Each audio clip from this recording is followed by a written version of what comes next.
nilagyan ko ng 2 kilo ng triple 14 ang punong langka na katatapos lang mamunga noong July.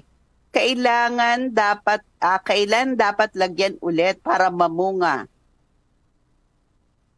Ah, langka? ano po, bubungat rin po talaga yan. Kahit wala Ah, masyadong pataba. opo, pero kung maglalagay po, July po nyo linagyan, pwede na po kayong maglagay siguro. Ang lagay po ninyo, maano, para hindi naman po kayo masyadong magastusan. Kung gusto po nyo, twice a year o kaya po quarterly Quarterly. na Pero beses. tama ba yun? 2 kilo ng triple 14? Pwede yun. Pag malaking Pwede puno, yun. oo. Okay. So, ayan.